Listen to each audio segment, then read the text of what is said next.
வணக்கம். வணக்கம். எல்லாரும் எப்படி இருக்கீங்க? நல்லா சிறப்பா இருக்கீங்களா? பார்க்கறதுக்கே ஜின்னு அப்படின்னு போது பக்கத்துல எங்க அந்த குட்டி பேயை தான் தேடிட்டு இருக்கோம். ஃபர்ஸ்ட் ஹீரோ சார் கேட்கணும். எல்லாரும் நாய் வளர்ப்பாங்க, நீங்க ஏன் பேயை வளர்க்குறீங்க? இல்லை, இந்த கதைக்கு வந்து இந்த பேய் வளர்க்குறது தான் தேவைப்படுது. ஸோ ஜின் அப்படின்றது வந்துட்டு மலேசியா, இந்தோனேஷியா அந்த மாதிரி நாடுகளில் வந்துட்டு ஒரு பரிச்சயமான ஒரு பேர். ஆக்சுவலி இந்த ஜின் வந்து குட்டி சாத்தான் வகை. எங்க ஊர்ல தெரியும் சார், விஎஸ் சார் இருட்டுன்னு ஒரு படம் எடுத்திருக்காரு. அதை வச்சு ஓகே, அதில் ஜின் இருக்குல்ல. ஆமாம். ஸோ அந்த மாதிரி ஜின்னு தான், ஜின் பேஸ் பண்ணி நம்ம எடுத்த ஸ்டாரி. இதை பெட்டாக இருந்தால் எப்படி இருக்கும், இதை வந்து வளர்க்குறாங்க. ஸோ இதனால அவருக்கு எப்படி ராசியாக இருக்குது, அவருக்கு என்ன நடக்குது அப்படின்னு தான் ஸ்டாரி. அதுக்கேற்ற மாதிரி தான் ஜின் வளர்க்க வச்சாங்க. உலகத்திலேயே பேய் வளர்க்குறதுக்கு ஒரு படம் எடுத்தீங்களா? சரி, இந்த ஜின்னு ரைட்டு, இது வச்சு நீங்கள் உண்மையிலேயே இதெல்லாம் ஒரு நம்பிக்கை இருக்கா? இருக்குது சார். ஆக்சுவலி சாரி, மலேசியா, சிங்கப்பூரில், தாய்லாந்து, இந்தோனேஷியா, சிங்கப்பூர் தெரியல, ஆனால் இந்தோனேஷியா, தாய்லாண்ட்லலாம் கண்டிப்பாக இருக்குது. இது மாதிரி பேய்களை நம்புவாங்க. பேய்களுக்காக விழாக்கள்லாம் நடத்தியிருக்கிறாங்க. பேய்க்கு விழாவா? ஆமாம். ஓகே. ஸோ பேய் நல்லதுன்னு ஒன்று இருந்தால் கெட்டதுன்னு ஒன்று இருக்கும், குட் இருந்தால் அமானுஷம்னு ஒன்று இருக்கும் இல்லையா? ஸோ அது எனக்கு நிறைய நம்பிக்கை இருக்குது. ஆக்சுவலி அமானுஷம் இருக்குது. சரி, ஃபர்ஸ்ட் ஆஃப் ஆல் இந்த டேரக்டர் ஸ்டோரி நேரேட் பண்ணும்போது எப்படி இது டிஸ்கஸ் பண்ணி தான் பண்ணீங்களா? இல்லை, அவர் வந்துட்டு டிஆர் பாலாஜி வந்து ரொம்ப திறமையான டேரக்டர். ஆக்சுவலி டெபியூ மாதிரி இருக்காது இந்த படம். அவர் வந்து விஜய் சார் படத்தில் நிறையா படத்தில் வந்து ஏடிஎஸ் பண்ணியிருக்காரு, ஜில்லா, புலி, வேலை, இது மாதிரிலாம். ஸோ அப்போ நாங்கள் வந்து இந்த பாட்டு ஒத்த தாமரன்னு ஒரு சாங் வந்து அது மூலிமா தான் மீட் பண்ணோம். நல்ல ஒரு கனெக்ஷன் எங்களுக்கு. நல்ல பாட்டெலாம் பண்ணிட்டுருக்கப்போ அவர் சொன்னார், பிரதர் நம்ம படம் பண்ணோம் அடுத்தது அப்படின்றப்ப தான் அவர்கிட்ட ஒரு கதை இருந்துச்சு, ஜின்னுன்னு சொன்னார். ஃபர்ஸ்ட் அவர் ஜின்னுன்னு சொல்கிறப்ப நான் எந்த ரியாக்ஷனும் கொடுக்கல. ஸோ அதனால் அவருக்கு வந்து ஒரு டவுட், என்னடா எந்த ரியாக்ஷனும் கொடுக்க மாட்டேன், நான் ஜின்னுன்னு வேறு சொல்லியிருக்கேன். அப்போ தான் அவருக்கு தெரிய இருந்துச்சு, எனக்கு ஆல்ரெடி இந்த பேர் வந்து பரிச்சயமான பேர். ஏன்னா நான் இருந்த நாட்டில் வந்து ஜின் அப்படின்றது பொதுவாக சொல்லிக்குவாங்க. ஸோ அப்படியே ஆரம்பித்தது தான் இந்த ஜேர்னி. ஸோ உங்களுக்கு அந்த ஸ்டோரி எல்லாமே உள்ள பிடிச்சிருச்சு. ஏன்னா என்னோடய கான்செப்ட் வந்து எனக்கு வந்து எப்பயுமே எப்படி பிடிக்குன்னா, ஒரு ஃபேமிலி கான்செப்ட், ஒரு கிட்ஸுக்கு பிடிக்கிற மாதிரி படம் பண்ணணுன்னு தான் எனக்கு ஆசை இருந்துச்சு. அதே ஒரு மென்டாலிட்டியில் தான் சாரும் இருந்தார். ஸோ எங்களுக்கு சிங்க் ஆகிடுச்சு. Okay, let's go for this project. Super. And music directors Vivek and Mervin sir, யூஸ்வலாக வந்து உங்களுடைய அந்த காம்போ மியூசிக்ஸ் எல்லாமே கொஞ்சம் யூனிக்காக இருக்கும். பட் இந்த ஸ்கிரிப்ட் ஐடியாலஜியை கேட்ட உடனேவும் உங்களுக்கு ஏதாவது டிஃப்ரெண்ட்டாக தோணுச்சா, இல்லை ஓகே கோ ஃபார் ரைட் அப்படின்னு மாதிரி தோணுங்க? இல்லை, ஸோ முகேன் சொன்ன மாதிரி பாலா வந்து ஃபஸ்ட்டு வாட்டி நரேட் பண்ணும்போது he was very clear, this is going to be a commercial family entertainer. So இதில் வந்து 4 பாட்டு ப்ராப்பரான commercial songs with visuals and fight, ஒரு 4 ஃபைட் இருக்குது. ஸோ ப்ராப்பர் இது ஒரு கமர்ஷியல் படமாக தான் இருக்கும் அப்படின்னு வந்து சொல்லிட்டாரு. அந்த ஜின்னுங்கிறது இந்த படத்தில் உள்ள ஒரு மெயின் கான்செப்ட் அது. So it won't be like ஒரு ரொம்ப டார்க் ஃபிலிம் அந்த மாதிரி இல்லாமல் கிட்ஸ்லேருந்து பெரியவங்கலேருந்து எல்லாருமே ஜாலியாக ஃபேமிலியாக உட்காந்து, அந்த ட்ரெய்லரில் எப்படி அந்த ஃபேமிலியில் எல்லாருமே ஃபன்னாக இருக்காங்களோ அந்த மாதிரி ஜாலியாக பார்க்குற மாதிரி ஒரு படம் தான். ஸோ எங்களுக்கு 4 பாட்டு இருக்கிறதே ரொம்ப சந்தோஷம் ஆப்வியஸ்லி. ஸோ அண்ட் ஃபஸ்ட்டு அவர் கேட்ட பாட்டே வந்து எங்களுக்கு அப்போ கம்போஸ் பண்ணது தான் குட்டிமா. ஸோ அதை வந்து அவர் முதலே ரிலீஸ் பண்ணி இமீடியட்டாக ஷூட் பண்ணி அதை ஃபஸ்ட்டு ரிலீஸ் பண்ணிட்டோம். ஸோ அது நல்லா போயிட்டு இருந்தது. அது மூலமாக படத்துக்கு ஒரு பெரிய ப்ளஸ்ஸாக அது அமைஞ்சது. ஸோ அப்படி தான் இந்த ப்ராஜெக்ட் ஸ்டார்ட் ஆச்சு. இல்லை, ஃபைன். ஆனால் ஸ்கிரிப்ட் அப்படின்னு வரும்போது சம்டைம்ஸ் வந்து அந்த ஸ்டோரி நேரேட் பண்ணும்போதே உங்களுக்கு ஒரு மைண்டில் வந்து இந்த ரிதம் தான் இந்த இதுக்கு நம்ம ஷூட் ஆகணும், இந்த பிஜிஎம் தான் நம்ம போடணும் அப்படின்னு ஒரு ரிதம் ஒன்று க்ரியேட் ஆகும் இல்லையா? இப்போ ஜின்னு இந்த ஐடியாலஜியே கொஞ்சம் வித்தியாசமாக இருக்குது. என்னடா ஒரு பேயை கொண்டு வந்து வீட்டில் வச்சு வளர்க்குறாங்க, இந்த பேய் வளர்க்குறது இது கரெக்டாக ஒர்க் அவுட் ஆகுமா, இதுக்கு நம்ம எப்படி ஆப்டாக மியூசிக் போடுவோம் அப்படின்னு ஒரு நிறைய டவுட்ஸ் உள்ள தோணும் இல்லையா? அந்த மாதிரி எதுவும் டவுட்ஸ் உங்களுக்கு தோணலைங்களா? டவுட்ஸ் விட வந்து எக்ஸைட்மெண்ட்டாக இருந்தது. அவர் ஒரு ஆல்மோஸ்ட் ஒரு 3.5 hours நரேட் பண்ணார். ஆல்மோஸ்ட் டைலாக் வெர்ஷன் ஃபுல்லாகவே நரேட் பண்ணார். ஸோ அதுலேயே வந்து நீங்கள் படம் பார்க்கும்போது புரியும், அந்த ஜின்னோட ஒரு பேக் ஸ்டோரி ஒன்று வரும். ஸோ அதுதான் அந்த இப்போ ட்ரெய்லரில் யூஸ் பண்ணியிருக்கிற மெயின் தீமுமே அதுதான், அந்த ஜின்னோட மெயின் தீமுமே. ஸோ அதோட ஒரு பேக் ஸ்டோரி வரும்போது அதுக்கு நிறைய இந்த அரபிக் மியூசிக், நிறைய அந்த அரபிக் இன்ஃப்ளூயன்சஸ் நிறைய எங்களுக்கு அது கேட்கும் போதே எங்களுக்கு அந்த ஒரு விஷயம் ஸ்ட்ரைக் பண்ணிச்சு. ஸோ அது வந்து நம்ம மற்ற படங்களில் யூஸ் பண்ணுறதுக்கான ஆப்பர்ச்சுனிட்டி விட வந்து இந்த படத்தில் நிறையா கிடச்சிது எங்களுக்கு, அந்த ஒரு ஸ்டைல் எக்ஸ்ப்ளோர் பண்ணுறதுக்கு. அண்ட் பிஜிஎம்லேயுமே பார்த்தீங்கனாலுமே வந்து யூஷுவல் ஒரு ஜென்ரல் கமர்ஷியல் படத்துக்கு தாண்டி நிறைய இந்த மாதிரி வேர்ல்டு மியூசிக் எக்ஸ்ப்ளோர் பண்ணுறதுக்கு ஆப்பர்ச்சுனிட்டி கிடச்சிது. இந்த மாதிரி இந்த அரபிக் இன்ஃப்ளூயன்சஸ், இந்த யூரோப்பியன் மியூசிக் இன்ஃப்ளூயன்சஸ், அந்த மாதிரி நிறையா விஷயங்கள் ட்ரை பண்ணியிருக்கோம். நீங்கள் படம் பார்க்கும்போது hope you like it. And ma'am, already உங்களை நான் இன்டர்வியூ பண்ணியிருக்கேன், ஒரு இண்டிபெண்ட் இந்த இந்த கதை உங்களுக்கு எப்படி, இந்த ஐடியாலஜி இது உங்களுக்கு ஓகே சொல்லணும்னு தோணுச்சு, ஒரு ரீசன் இருக்கணும் இல்லையா? அது ஓகேல எனக்கு ஒரு பெரிய டவுட் இருந்துச்சு. ஏன்னா அதுக்கு முன்னாடி எனக்கு ஒரு எக்ஸ்பீரியன்ஸ் இருந்துச்சு. நவம்பர் 2022ல் எனக்கு ஆல்ரெடி ஜின் எக்ஸ்பீரியன்ஸ் வந்தாச்சு.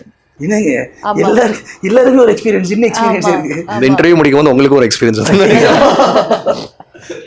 இல்லை எனக்கு அப்போது என் ஃப்ரெண்ட்ஸ் தான் இந்த வேர்ட் பற்றி சொன்னாங்க. எனக்கு அதுக்கு முன்னாடி எதுவுமே ஐடியா இல்லை என்ன இருக்குது ஜின்னு என்ன. ஸோ அன்றைக்கி நைட் 2:30 AM நான் வீட்டுக்கு கிளம்புறேன். Then I realised my bag is in my friends house. Bell போட்ட பின்னாடியிலேருந்து எனக்கு யாரும் கூப்பிட்றாங்க, பவ்யா அப்படி. நான் பயந்துட்டேன். நெக்ஸ்ட் டே எனக்கு இன்ஸ்டாகிராம்லே ஜின் ஷா யாரும் ஃபாலோ ரிக்வெஸ்ட் கொடுத்துட்டு நிறையா லைக்ஸ் நிறையா கமெண்ட்ஸ் பண்ணியிருக்காங்க. ஸோ ஆப்வியஸ்லி எனக்கு ஒரு மாதிரி ட்ராமா ஆயிடுச்சு. ஸோ அதுக்கப்புறம் நான் டெம்பிளுக்கு போனேன். அண்ட் 2 to 3 months அந்த மேட்டர் செட்டில்டு தான் இருந்துச்சு. அதுக்கப்புறம் I got this movie opportunity Jin. அந்த டைமில் நான் யோசினேன், ஐயோ இது என்ன, Jin is not going, should I do this film or not, இந்த மாதிரி தாட்ஸ் வந்தாச்சு. Because what if I am harmed by the Jin, இது எல்லாம் தாட்ஸ் வந்தாச்சு. But when I met the director I told him this story. அவங்க ஒரு ஷாக்கில் இருந்தாங்க, oh she is already knows Jin. So but script பார்த்தேன், script was fun, jolly, it's not scary. So ஸ்கேரினா எப்படி அவங்க சொன்னாங்க டார்க் அது மாதிரி இல்லை, ஃபன்னாக இருக்கும். So I think I like did. எனக்கு ஒரு வைபோ வந்தாச்சு, சரி இது பண்ணணும். ஐ திங்க் இட்ஸ் பிளெஸிங் மாதிரி. இது குட் ஜின் எனக்கு ஒரு நல்ல ரூட், ஒரு வே கொடுக்குறாங்க. So that's how I you forgot your photo experience. எனக்கு மூவி, ஆமாம் மூவி பண்ணும்போது எனக்கு ஒரு ஃபோட்டோகிராஃபர் ஒரு பிக்சர் எடுத்தாங்க டெரஸில். அது பிக்சருக்கு பின்னாடி ஒரு ஜின் ரிஃப்ளெக்ஷன் வந்தாச்சு. ஐ ஷோட் இட் டு த டைரக்டர். அதாவது எடுக்கும் போது அங்க யாருமே இல்லையானா இவங்களும் கேமராமேன் மட்டும் தான் எடுத்திருக்காங்க. எடுத்ததுக்கு அப்புறம் இமேஜ்ல பார்த்தா வந்து பின்னாடி அந்த இமேஜ் एक्चुअली ஒரு இன்டர்வியூல கொடுத்துருக்காங்க. ஒரு 15 தமிழ் பேய் படம் போல மண்டையில வந்து போகுது. ஸோ ஃபைனலி ஜின்னு உங்கள்கிட்ட இந்த ஜின் ஸ்டோரி அக்செப்ட் பண்ணிக்க சொல்லி ஏதோ மைண்ட்ல சொல்லியிருக்குன்னு நம்பலாமா? குட் பி ஒரு இன்ஸ்டிங்க்ட் கொடுத்தாங்க. ஒரு நான் அதுதான் I'm thinking it's God's genie. But you know பொதுவாகவே ஹாலிவுட் மற்ற அதர் லாங்குவேஜஸில் வந்து ஒரு ஸ்கேரி மூவி அப்படின்னு அந்த ஹாரர் மூவியில் வந்து பயங்கரமாக இருக்கும். நம்ம தமிழ்நாட்டில் மட்டும்தான் பேய் படத்தையே வந்து பயங்கர காமெடியாக எடுத்துக்கிட்டு இருக்கோம். அதை வந்து ரொம்ப ஜோவியலாகவும் ஈஸியாகவும் நம்ம பார்த்து பழகிட்டோம். இப்போ பேய் படம்னாலே சுந்தர்சி படமாடா, சந்தான படமாடா அப்படிங்கிற மாதிரி ஒரு கல்ச்சர் வந்துருச்சு. இந்த ஜின்னு என்ன மாதிரியான ஒரு காமெடியை ஒரு ட்ராக் உருவாக்குறாரு? இல்லை ஆக்சுவலி இங்கேயுமே பயங்கர திகில் படங்க இருக்குது. அண்ட் லேட்டஸ்ட் நாங்கள் என்ன பீட்சாலாம் அவ்வளோ பயங்கரமாக இருக்கும். 13B இருக்கட்டும், அந்த மாதிரி படங்கள்லாம் பார்த்தீங்கன்னா உங்களுக்கு நிஜமாலுமே எல்லாமே 13B ரொம்ப பிடிக்கும். பேயே காமிக்க மாட்டாங்க, ஆனால் யூ வில் ஃபீல் சம்திங் படி. It's not just the film but you will feel something no. So அந்த மாதிரி சீரியஸான படங்களும் வந்துருக்கு. இது ஒரு ஜானர். இது கமர்ஷியலாக வந்துட்டு எடுத்துகிட்டு போகிறாங்களே. ஸோ கமர்ஷியலாக ஆடியன்ஸை சிரிக்க வைக்கணும், அதாவது ஃபேமிலிஸ் வர வைக்கணும், பயப்படுற ஒரு விஷயத்த பயம் இல்லாமல் ஆக்கணும் அப்படின்ற அந்த கான்செப்டில் போகிறாங்க. Okay fine. இப்போது இதில் வந்து வடிவுக்கரசி மேடம் இந்த மாதிரி சீனியர் மோஸ்ட் ஆர்டிஸ்ட்லாம் நடிச்சிருக்காங்க. பட் எப்படின்னா இப்போ ஒரு ஸ்டோரி அப்படின்னும் போது இந்த சீனியர் மோஸ்ட் ஆர்டிஸ்ட்லாம் உள்ளே வரும்போது ஃபஸ்ட்டு அந்த கதையை கேட்கும் போதே வந்து என்ன தம்பி இப்படி இருக்கு இல்லை அப்படி இருக்குது ஏதாவது ஒன்று சொல்லியிருப்பாங்க இல்லையா? இப்போ வடிவுக்கரசி அம்மாலாம் வந்து கிட்டத்தட்ட எப்படின்னா பழந்துன்னு கொட்டை போட்ட ஒரு ஆர்டிஸ்ட்டு. ஸோ அவங்க வந்து இதில் வந்து உள்ள நடிக்க வரவங்க வாங்க பிள்ளைகளா சொல்லுங்கள் பிள்ளைகளா அப்படின்னு சொல்லிட்டு ஒன்று சொல்லியிருப்பாங்கல்ல. இல்லை அவங்க வந்து ஆக்சுவலி ரொம்ப இப்போ நம்ம டோட்டலி ஆப்போசிட். நீங்கள் சொல்கிறது டோட்டலி ஆப்போசிட் தான். அவங்க வந்து ரொம்ப ஜாலியாக இப்போ இருக்கிற சுச்சுவேஷனுக்கு அடாப்ட் பண்ணிட்டு இருக்காங்க. அதுதான் சொல்லணும். ஏன்னா வடிவுக்கரசி மேமாக இருக்கட்டும், இமான் அண்ணாச்சியாக இருக்கட்டும், நிலகூர் ரவி சார், வினோதினி, ஜார்ஜ், இவங்க எல்லாருமே எக்ஸ்பீரியன்ஸான ஆக்டர்ஸ் அந்த செட்டில். இப்போ நாங்களாம் போனோன்னா நாங்களாம் புதுசு. பட் அந்த இடத்துல அவங்க அப்படி ட்ரீட் பண்ணல. டைரக்டர் என்ன சொல்கிறாரோ அதை அப்படியே பண்ணுறாங்க. அதே இடத்துல ஏதாச்சும் ஒரு விஷயம் என்னென்னா டைரக்டர்கிட்ட ஒரு அனுமதி கேட்குறாங்க. தம்பி நான் இதை ஆட் பண்ணிக்குவா, நான் இந்த இமோஷன்ஸ் போட்டுக்குவான்னு ஒரு அனுமதி கேட்டு பண்ணுறாங்க. அந்த அடாப்ஷன் நல்லா இருந்துச்சு பார்க்குறப்ப. ரொம்ப ஒரு ஹெல்த்தியாக தான் இருந்துச்சு. அதாவது நான் வந்து ஒரு பெரிய ஆள், நான் இப்படி தான் பண்ணுவேன் அப்படின்ற எந்த ஈகோவும் காமிக்காமல் எங்ககிட்டயும் சரி ரொம்ப சகஜமாக பழகிருந்தாங்க. அதான் எங்களுக்கு ஜாலியாக இருந்துச்சு. ஆக்சுவலி அவங்க வந்து எனக்கு பார்ட்டி கேரக்டரு. இப்போ ஒரு பார்ட்டியாக தான் அங்கே பிஹேவ் பண்ணாங்களே தவிர்த்து அவங்க ஒரு ஆர்டிஸ்ட்டாக பிஹேவ் பண்ணல. அதுதான் நல்லா இருந்துச்சு actually. Super super super super. And sir பொதுவாக ஒரு எல்லா இடத்துலையும் ஒரு காம்படிஷன் இருக்கும். நீங்கள் ஆரம்பத்தில் இருந்தே வந்து கிட்டத்தட்ட நம்ம மியூசிக் டைரக்டர்ஸ் வந்து எப்படி சொல்கிறதுனா சபேஷ் முரளி சார் மாதிரி நீங்கள் ரெண்டு பேருமே ஒன்றாவே பயணிக்கிறீங்களே. எப்படி உங்களுக்குள்ள இந்த கிளாஸ்லாம் வராதா? ஸோ பேசிக்கலி நானும் விவேகம் வந்து மியூசிக் டைரக்டர்ஸ் ஆகிறதுக்கு முன்னாடியே ஃப்ரெண்ட்ஸு. ஸோ நாங்கள் காலேஜ் அப்போ தான் மீட் பண்ணோம். ஸோ ஒன்றா ஸ்டேஜில் வந்து அப்போ கல்ச்சுரல்ஸ் வாசிச்சதுலேருந்து ஆரம்பித்து நிறைய கார்பரேட் ஷோஸ் வாசிச்சிருக்கோம், அதர் சிங்கர்ஸ்க்கு வாசிச்சிருக்கோம், அண்ட் மற்ற மியூசிக் டைரக்டர்ஸ்க்கு ப்ரோக்ராமர்ஸாக ஒர்க் பண்ணியிருக்கோம். அனிருத், யுவன் சார் இவங்க எல்லாருக்குமே வந்து வி ஒர்க். ஸோ ஒரு 15 இயர்ஸ் மேலே வந்து எனக்கும் விவேக்குக்கும் இருக்கிற ஃப்ரெண்ட்ஷிப் இருக்குது. அண்ட் அப்படி ஆரம்பிச்சது சடனாக ஒரு நாள் வந்து சேர்ந்து பண்ணலாம் அப்படின்னு எடுத்த ஒரு சடன் டிசிஷன் தான் இது. அண்ட் எப்போவுமே காம்படிஷன் அப்படின்னு நாங்கள் பார்த்ததே கிடையாது. ஏன்னா I think both our styles it compliments each other. நான் வந்து வெஸ்டர்ன் கிளாசிக்கல், அவர் இந்தியன் கிளாசிக்கல், மேண்ட்லின் சூப்பராக வாசிப்பார், நான் பியானோ வாசிப்பேன். ஸோ 2 பேரும் ஜாம் பண்ணுவோம். ஸோ அது ஒரு கொலாபரேட்டிவ் எஃபர்ட்டாக தான் இருக்கும். அண்ட் நீங்கள் ஃப்ரெண்ட்ஸ் கூட ஒர்க் பண்ணும்போது என்ன நல்ல விஷயம்னா, எதுவாக இருந்தாலும் நீங்கள் டேரெக்டாக சொல்லலாம்.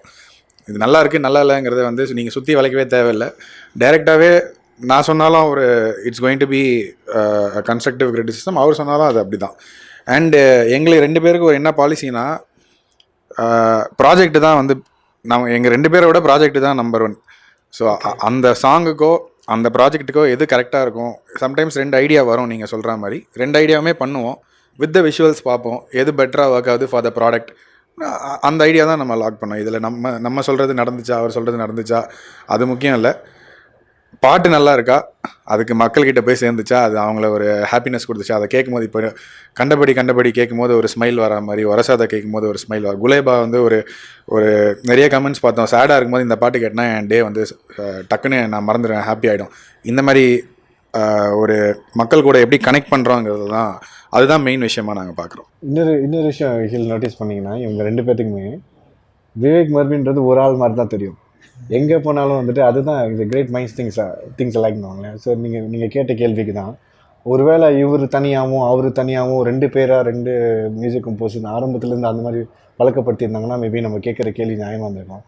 ஆனால் இப்போ வந்து அவங்க 2 பேருமே பார்த்தீங்கன்னா ஒரு ஆள் தான். ஐ திங்க் இவங்க 3rd ஜென்ரேஷன் இல்லையா? அதுக்கு MSV sir, Ramamurthy sir, MSV ரம்தா இருக்கு, சபேஷ் முரளி சார், அதுக்கு அடுத்து நீங்கள் ஆமாம், விவேக் மர்வின்றது ஒரு ஆள் அப்படின்ற மாதிரி இருக்கு. அதான் எனக்கு ஆச்சரியமா இருக்கு. ஏன்னா அவங்க 2 பேரும் வந்து ஒரு பயங்கர ஜம்ப் ஆன்ஸு, ஆனால் அவங்க 2 பேருக்குள்ளே ஒரு கிளாஷ் இருந்துச்சு. சபேஷ் முரளி சார் பெருசாக அந்த கிளாஸ் இல்லைனாலும் பட் ஒரு சின்ன உரசல் இருந்தது. பட் இது எப்படி அந்த ஒரு காம்போ நிற்கிது ஒரு மியூசிஷியன்ஸ்குள்ளே? அது மியூசிஷியன்கிறது பக்கா கிரியேட்டிவ் ஜாப், பயங்கர சென்சிட்டிவான ஜாப். பட் அதை எப்படி ஹேண்டில் பண்ணுறாங்க அப்படிங்கிறது இல்லைங்க. அதுதான் இந்த டுடேஸ் ஜென்ரேஷனில் வந்து ஈகோலாம் யாருமே பார்க்கறதே கிடையாது. இப்போ நான் எங்களது ஒரு பாட்டு ரிலீஸ் ஆச்சுன்னா வந்து அனிருத் ஃபோன் பண்ணி சொல்லுவார், செம்மையாக பண்ணுவீங்க அந்த பாட்டுன்னு சொல்லுவார். லியான் ஃபோன் அடிப்பாப்பில், நாங்களும் அவருக்கு சொல்லுவோம். சாம் சிஎஸ் எல்லாருமே எங்கள் ஒரே செட்டு தான், நாங்கள் எல்லாருமே ஃப்ரெண்ட்ஸ் தான். ஸோ எல்லாருக்குமே we are very happy for each other. யாராவது ஒரு பெரிய படம் சைன் பண்ணாலும் நாங்கள் தான் ஃபஸ்ட்டு கால் பண்ணுவோம், இல்லை நாங்கள் ஏதாவது ஒரு அனௌன்ஸ்மெண்ட் வந்த உடனே எங்களுக்கு வர ஃபஸ்ட்டு கால்ஸ் ஆகட்டும். ஸோ எங்கள் ஜென்ரேஷனில் எல்லாருமே வி ஆர் ஜஸ்ட் ஃப்ரெண்ட்ஸ். அந்த ஈகோ கிளாஷுங்கிறது மறைஞ்சிருச்சு டோட்டலாக. அஃப்கோர்ஸ் எங்கள் ஜென்ரேஷனில் it's just all about healthy. ஏன்னா நமக்கு தெரியுது இப்போ இவர் மர்வின் பிரதருக்கு அவருக்கு ஒரு செட் ஆஃப் குவாலிட்டிஸ் இருக்குது, விவேக் பிரதருக்கு செட் ஆஃப் குவாலிட்டிஸ் இருக்குது, புரிந்துணர்வு இருக்குது, அக்செப்டன்ஸ் இருக்குல்ல. நான் இதை பண்ணுவேன் 2 பேரும் சேர்ந்து பண்ணால் நம்ம பெஸ்ட்டாக பண்ணுவோம். அந்த ஒரு விஷயம் தான் தவிர்த்து I think don't think so ego is that. Fine. And Kuttima, இந்த குட்டிமா எப்படிங்க அது க்யூட்டா? ஏன்னா உங்கள் ஜோவில் ஒரு டோட்டலாகவே ஒரு டிரான்ஸ்ஃபர்மேஷனு. அது எப்படி அது சூஸ் பண்ணீங்க அந்த குட்டிமாவுக்கும் இந்த கேரக்டருக்கு வந்து இந்த அடாப்டேஷனுக்கு எப்படி மைண்ட் செட் மென்டலாக எப்படி? அவங்களே சொல்லுவாங்க. அது முதல்ல சொன்னீங்க இல்லையா, என்ன 20 நவம்பர் 2020 அது சொல்லிட்டேன். அதுதான் இல்லை actually obviously as an actor you have to select different scripts. இதே எனக்கு என்னென்னா இதில் எப்படி எனக்கு ரியல் லைஃப்பில் கேரக்டர் இருக்குது அது மாதிரி தான் இந்த படத்தில் இருக்குது. ஜோவல் ஹாப்பி க்யூட் பப்ளி அது மாதிரி தான் எனக்கு ரியல் லைஃப்பில் இருக்குது. ஸோ அது எனக்கு I enjoy doing that. So அதனால் நான் சூஸ் பண்ணேன்.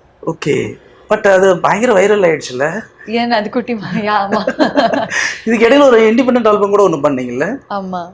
ஸோ அதுவுமே செம்ம வைரல் இல்லையா? ஆமாம், கைண்ட் ஆஃப். ஓகே. அண்டு ஃபைனலாக அந்த டெக்னிக்கல் டீம் யூஸ்வலாக வந்து ஒரு படத்துக்கு வந்து அதுவும் இந்த மாதிரி ஒரு scary movie but kids movie அப்படின் போது டெக்னிக்கல் ஒர்க்கு வந்து ரொம்ப ஸ்ட்ராங்கான ஒன்று தேவைப்படும், ரெகுலராக இருக்கக்கூடாது. ஆஸ் யூஸ்வல் வந்து நம்ம பார்த்த ஒரு பேட்டர்ன், நம்ம இப்போ நிறையா தமிழில் வந்து நிறைய படங்கள் வந்துருச்சு.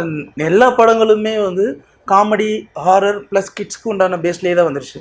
பட் இதில் அந்த டிஃப்ரென்ஷியேஷன் எப்படி கொடுத்துருக்கீங்க? என்ன மாதிரியான ஒரு பேட்டர்னில் அது அமைஞ்சிருக்கு. யார் வேணாலும் சொல்லலாம். ஆக்சுவலி ஆர்ட் டிபார்ட்மெண்ட் இதுக்கு வந்து பெரிய பலமே வந்து பார்த்திங்கன்னா art department and camera department தான். ஆர்ட் டிபார்ட்மெண்ட் தினேஷ்குமார் பண்ணியிருந்தாங்க. ஒரு செட் இருக்கும், இந்த படத்தில் ஒரு சீக்வல் இருக்கும், அது நான் பர்சனலாக போன செட் நிறையா பண்ணியிருந்தாங்க. எனக்கு அந்த செட்டில் தான் சீன் இருந்துச்சு. உள்ளே போனதுக்கப்புறம் டோட்டலாக ஒரு டிஃப்ரெண்ட் வேர்ல்டாக ஃபீல் பண்ணிச்சு. ஆக்சுவலி நீங்கள் பார்த்துருப்பீங்கன்னு நினைக்கிறேன், அந்த சாமி ட்ரெய்லரில் ஒரு கட் கொடுத்துருப்பாங்க, அந்த ஒரு சாமியார் என்னமோ எழுதுறது, அந்த ஜின் பாக்ஸ் இருக்குது. அந்த செட்டு கதவு திறந்ததுக்கப்புறம் அது வேற ஒரு உலகமாக இருந்துச்சு. அதை பார்த்து எனக்கு ரொம்ப இம்ப்ரெஸ்ட் ஆகிடுச்சு. ஏன்னா அந்த அளவுக்கு ஒர்க் அண்ட் ஸ்டடி பண்ணியிருக்காங்க. அந்த ஒவ்வொரு எழுத்தாக இருக்கட்டும், அதை அங்கே வச்சுருக்கிற செட் ப்ராப்பர்ட்டியாக இருக்கட்டும், எல்லாமே வந்து இப்போ நம்ம பார்த்த படங்கள்ல இல்லாமல் நிறைய ரெஃபரன்சஸ் எடுத்து ஒர்க் பண்ணியிருக்காங்க. ஸோ அந்த ஆர்ட் டிபார்ட்மெண்ட், அதே வகையில் வந்து technical team, camera and lighting. இதுதான் ஒரு ஹாரர் ஃபிலிமுக்கு என்ன வேணுன்ற அந்த லைட்டிங், அந்த எந்த அளவுக்கு நம்ம அது லைட் கம்மியாக காமிக்கிறோம், அந்த ஒரு விஷயங்கள்லாம் இருக்குது. So technical team very good job. And cameraman, ஏன்னா அவங்களோட பார்வை தான் நம்ம சினிமாவில் நம்ம ஆடியன்ஸ் எல்லாமே பார்க்குறது, அவங்களோட பார்வை வழியாக தான் நம்ம எல்லாமே பார்க்குறோம். ஸோ ஐ திங்க் ஓவராலாக இது வந்து டீம் ஒர்க் தான். ஓகே. அண்டு இந்த ஜின்னை பற்றி வருவோம். இந்த ஜின்னை பார்த்தீங்கன்னா கிங்காங் மாதிரி அப்படி பயங்கரமாக பொஸ் கொடுத்து நிற்கிறாரு. எப்படி இதை டிசைன் பண்ணீங்க? எங்கே இது ரெஃபரன்ஸ் இருக்கா? பாலா சார் தான். அவர் வந்து சரி இந்த கமர்ஷியலாக கொடுக்குறோம், இதுக்கு ஒரு உருவம், இந்த ஜின்னுக்கு உருவம் கிடையாது. ஸோ இது நம்ம நிறைய விஷயம் நம்ம பார்க்குற விஷயத்துக்கு உருவம் கிடையாது, நம்ம தான் உருவத்தை உருவாக்குறோம். அப்படி உருவாக்குனது தான் இந்த உருவம். பட் இந்த உருவத்தை எங்கேருந்து சார் பிடிச்சிட்டு வந்தீங்க? அதுதான் கேட்கணும். பார்க்கவே பயங்கரமாக இருக்கே அப்படிங்கிற மாதிரி தான் இருக்காது. பட் இதில் என்ன, அந்த எல்லா படத்துலையும் வர மாதிரி ஒரு 3 கண்டிஷன், அது என்ன டெம்ப்? அது ஜின்னுக்கு நிறைய கண்டிஷன்ஸ் இருக்கும். படத்துக்கு நம்ம கமர்ஷியலாக என்னென்னு பார்க்குறப்ப 3 கண்டிஷன், அதை வச்சு ஸ்டாரி நம்ம எலாபரேட் பண்ணுவோம் இல்லையா, அதுக்காக 3 கண்டிஷன்ஸ் வச்சுருக்குறாங்க. ஓகே. அந்த தண்ணி படக்கூடாது, சூரிய வெளிச்சம் படக்கூடாது, நைட்டு 12 மணிலேருந்து 5 மணிக்குள்ளே காலையில் பால் பிஸ்கெட் வச்சிடணும். இது 3 தவறுனா அதோட கான்சிக்வன்சஸ் இன்னும் நிறைய போனுச்சுன்னா ரொம்ப லென்த் ஆயிரும்ல, அதை கொஞ்சம் கம்மி பண்ணிட்டாங்க நினைக்கிறேன். ஓகே. இந்த எலிமெண்ட்ஸும் எனக்கு தெரிஞ்சு போதுமானதான். பட் இங்கே டேரக்டர் இல்லாதனால எல்லாரும் அட்லீஸ்ட் அந்த டேரக்டரை பற்றி கொஞ்சமாவது சொன்னீங்கன்னா நல்லா இருக்கும். ஸோ டிஆர் பாலா அவர் தான் வந்து இந்த படத்தோட டைரக்டர். இந்த ஜின்னுங்கிற கான்செப்ட் வந்து அவர் மலேசியா போயிருக்கும்போது அவரோட ரிலேட்டிவ் வீட்டில் அதை பார்த்துருக்காரு, அவங்க அதை வளர்த்துருந்துருக்காங்க. ஆமாம். ஸோ ஸ்டார்டிங்லேயே போட்டார் அவர், பேஸ்ட் ஆன் ட்ரூ இன்சிடென்ட். ஆமாம். ஸோ அந்த எக்ஸ்பீரியன்ஸை வச்சு அதை வந்து நம்ம ஊருக்கு ஒரு ஸ்டோரியாக பண்ணால் எப்படி ஒரு commercial elements, family elements, songs, fight எல்லாமே வச்சு ஒரு கம்ப்ளீட் பேக்கேஜாக எப்படி கொடுக்க முடியும்னு தான் ஒர்க் பண்ணியிருக்காரு. அண்ட் அவர் வந்து 3 படங்கள் வந்து 3 பெரிய படங்களுக்கு வந்து ஏடியா ஒர்க் பண்ணியிருக்காரு. அண்ட் 3மே விஜய் சார் படம். வேலாயுதம், ஜில்லா, அப்புறம் வந்து புலி. ஸோ புலியே பார்த்தீங்கன்னா அது ஒரு ஃபேண்டசிங்கிறதுனால ஸோ அவர் என்ன பண்ணுறாருங்கிறது அவருக்கு கிளியராக தெரியும். ஸோ அதனால் இந்த கான்செப்ட் அவருக்கு I think probably he was able to pull இந்த மாதிரி ஒரு ப்ராஜெக்ட்னு நினைக்கிறேன். And is a very very positive person and very ரொம்ப பேஷண்ட்டாக இருப்பார். எப்போவுமே சிரிச்சுட்டு எல்லாத்தையும் ஹேண்டில் பண்ணக்கூடிய ஒருத்தர். அண்ட் இந்த படமாக அவர் தயாரிச்சும் இருக்கார். So which is a great thing. First படம் அவர் எடுக்கிறாரு, அதை வந்து அவரே ஒரு ப்ரொடக்ஷன் கம்பெனி ஸ்டார்ட் பண்ணி அதில் வந்து யாருக்குமே எந்த பேலன்ஸுமே இல்லாமல் க்ளீனாக ஷூட்டிங்கை முடிச்சு இப்போ வந்து காப்பி எடுத்து பிஸ்னஸும் பண்ணி முடிச்சிட்டார். ஸோ இதுலேயே அவரோட திறமை உங்களுக்கு டெஃபினட்டாக தெரிஞ்சிருக்கும். அண்ட் இன்றைக்கி இருக்கிற டைமில் பிஸ்னஸ் பண்ணுறது எவ்வளோ கஷ்டம்னு எல்லாருக்குமே தெரியும். ப்ரீ ரிலீஸே வந்து இந்த படம் if is able to do பிஸ்னஸ்னால் கண்டிப்பாக வந்து அவரோட எஃபர்ட் அண்ட் ஹார்ட் ஒர்க் தான். ஸோ அப்படி ஒரு கண்டிப்பாக பயங்கரமான confidence and very very hard working person. கண்டிப்பாக வந்து அவர் இண்டஸ்ட்ரியில் பெரிய இயக்குனர் ஆவார் நாங்கள் நம்புகிறோம். ஸோ அதுதான் மவன் சொன்ன மாதிரி தான். அவரை நாங்கள் first time I think 2023 meet பண்ணோன்னு நினைக்கிறேன். அவர் வந்து நாங்கள் ஃபஸ்ட்டு ஜென்ரலாக எல்லா டேரக்டர் மீட் பண்ணும்போதும் கேட்போம், உங்களுக்கு என்ன படம் பிடிக்கும் அப்படின்னு கேட்போம். உங்களுக்கு என்ன படம் பிடிக்கும், உங்களுக்கு என்ன பாட்டு பிடிக்கும் அப்படின்னு கேட்போம். ஏன்னா ஒரு டேரக்டரோட நம்ம ட்ராவல் ஆகும்போது லிட்டரலி ஒரு 2 years ஜேர்னியாக இருக்கும். ஜென்ரலி எல்லாமே 6 months பிளான் பண்ணுவோம், ஆனால் 2 வருஷம் ஆகிடுது கடைசியில். ஸோ அப்படி இருக்கும்போது வந்து இல்லை அது எப்போ எல்லாருக்கும் தெரிஞ்சது. ஸோ அது அந்த பீரியட் ட்ராவல் ஆகிறதுனால வச்சு it's very important to understand each other. அப்போவே எங்களுக்கு ரொம்ப கிளியராக தெரிஞ்சது இவர் வந்து ஒரு கிளியர் அப்ஜெக்டிவோடு தான் வந்திருக்காரு. அதாவது ஒரு க்ளீன் ஃபேமிலி என்டர்டெய்னர் இந்த ஜோனில் தான் நான் பண்ண போகிறேன் அப்படிங்கிற ஒரு இது இருந்தது. அண்ட் அவரோட சாய்ஸ் ஆஃப் மியூசிக் எல்லாமே வந்து அந்த படத்தும் அந்த ஸ்பேஸ்க்கான ஒரு விஷயமா இருந்தது. ஸோ ரொம்ப பாசிட்டிவ் பர்சன். அண்ட் என்ன ஒரு அப்டக்கிள்ஸ், என்ன ஒரு ஹார்ட்ஷிப்ஸ் இருந்ததுனாலுமே அதை ரொம்ப ஒரு ஈஸியாக ஹேண்டில் பண்ணி ஐ திங்க் டீமையும் வந்து ஒரு பாசிட்டிவ் ஒரு வைப்லேயே வச்சுட்டு இருந்தார். So I think big congratulations and அவரோட ஃப்யூச்சருக்கும் ஒரு பெரிய இது வாழ்த்துக்கள். ஆக்சுவலி அவர் வந்து டெபியூட்டன் மாதிரி இருக்காது, டெபியூட் ஃபிலிம் பண்ணுற மாதிரி இருக்காது. நான் நேற்று தான் ஆக்சுவலி இதில் சொல்லியிருந்தேன் ஆக்சுவலி லான்ச்சில். எனக்குமே அது ஃபீல் பண்ணல. அவர் வந்து ரொம்ப எக்ஸ்பீரியன்ஸான ஒரு டேரக்டர். அவரோட பாடி லாங்குவேஜும் பார்த்தீங்கன்னா, அவரோட திங்க் பண்ணுற விஷயமும் அவர் விஷுவல் காட்டினது எல்லாமே வந்து ஒரு எக்ஸ்பீரியன்ஸான டேரக்டர் மாதிரி தான் இருக்கும்.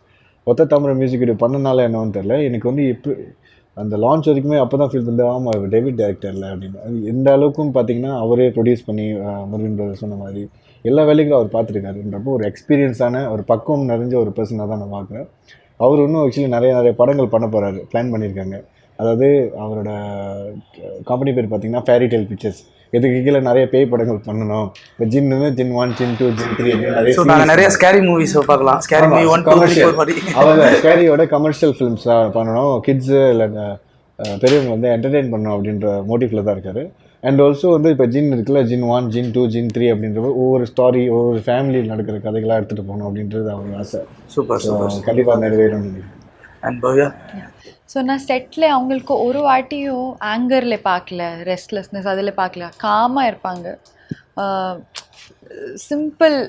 சிம்பிளாக இருப்பாங்க. வந்துட்டு சொல்லுவாங்க do this do that, okay. Suppose ஏதோ கரெக்ஷன் இருக்கோ அது வந்துட்டு சொல்லுவாங்க திஸ் லைக் திஸ். அவ்வளோ ஸ்ட்ரெஸ்ஃபுல் இல்லை ஒர்க் பண்ணுறதுக்கு. டைம் எனக்கு எதுவுமே ஸ்ட்ரெஸ் வரல. It was very comfortable, one thing. Second thing, அவங்களுக்கு ப்ளஸ் ஏன்னா அவங்களுக்கு இந்த மூவி டைமில் நிறைய பிரச்சனை வந்தாச்சு, but still he never gave up.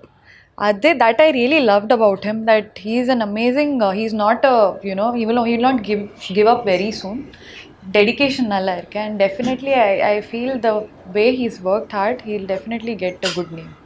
Okay, finally இன்னைக்கு இருக்கிற சிச்சுவேஷனில் ஒரு படத்தை எடுக்கிறது பெரிய இஷ்யூஸ் கிடையாது, அண்டு படத்தை ரிலீஸ் பண்ணுறதும் ஒரு பெரிய இஷ்யூஸ் கிடையாது.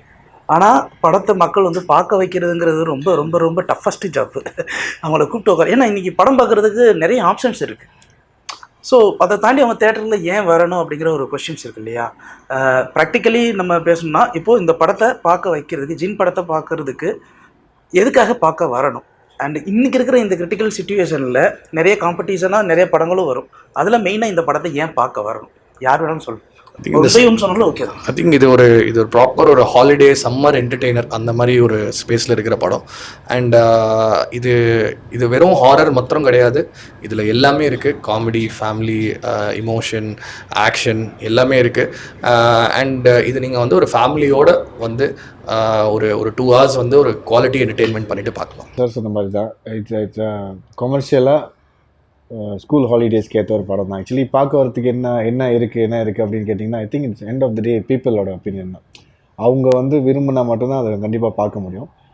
எல்லா கலைஞர்கள் மாதிரி தான் நாங்களும் படைப்புகள் கொடுக்குறோம். உங்களுக்கு ஒரு வாட்டி வந்து பாருங்கள், டிசப்பாயின்ட் பண்ணாதுன்னு நினைக்கிறேன். நல்லா இருக்குது நல்லா இல்லைன்னு தாண்டி ஐ திங்க் படம் வந்து கண்டிப்பாக ஒரு பேசப்படும். கண்டிப்பாக வந்து ஒரு நினைவில் ஏதாச்சும் ஒரு சீனாச்சும் அவங்களுக்கு நினைவில் இருக்கும். அந்த அளவுக்கு நல்லா பண்ணியிருக்காங்க. ஸோ வந்து பாருங்கள் ஃபேமிலியோட. I think it won't disappoint you. கிட்ஸ்க்கெல்லாம் பிடிக்கும்னு நினைக்கிறேன். ஸோ இதனால் அவங்க வந்து பார்த்து பிடிச்சிருந்துச்சுன்னா இன்னொரு 10 பேர்கிட்ட சொல்லுங்கள். ஏன்னா எங்களை மாதிரி சின்ன படங்கள் உள்ளே வரப்போ அந்த ஃபர்ஸ்ட் 3-4 days தான் ரொம்ப ஒரு டஃபஸ்டான விஷயம். ஏன்னா அந்த ஃபர்ஸ்ட் 3-4 daysல வந்து வேர்ட் ஆஃப் மவுத் இது தான் பரவும். அதில் அந்த ரிவ்யூஸ் வரும், நல்லா இருக்குது நல்லா இல்லை அப்படின்ற விஷயங்கள் வரும். பட் நல்லா இருக்குது நல்லா இல்லைன்றது பர்சனல் ஒப்பீனியன். எப்பயுமே பார்த்தீங்கன்னா உங்களுக்கு நல்லா இருக்கிறது இன்னொருத்தவங்களுக்கு நல்லா இருக்காது. ஒரு கடையில் நம்ம சாப்பிட்றோனாலே நமக்கு பிடிச்சிருக்கும், இன்னொருத்தவங்களுக்கு பிடிக்காது. ஸோ அந்த மாதிரி நம்ம போய் பர்சனலாக எக்ஸ்பீரியன்ஸ் பண்ணால் தான் அது நல்லா இருக்குது நல்லா இல்லைன்றது நம்ம ஜட்ஜ் பண்ண முடியும். ஒரு வாட்டி வந்து பாருங்களேன், பார்த்தா உங்களுக்கு பிடிக்கும்னு நினைக்கிறேன். ஓகே, ஸோ May 30th நாங்களும் படம் பார்க்குறோம். கண்டிப்பாக எங்களுக்கும் பிடிக்கும், மக்களும் பார்ப்பாங்கன்னு நான் நம்புகிறேன். ஸோ இந்த படம் வெற்றி அடைய எங்களுடைய வாழ்த்துக்கள். உங்களுடைய நேரத்தை எங்களோட செலவிட்டதுக்கு ரொம்ப ரொம்ப தேங்க்யூ.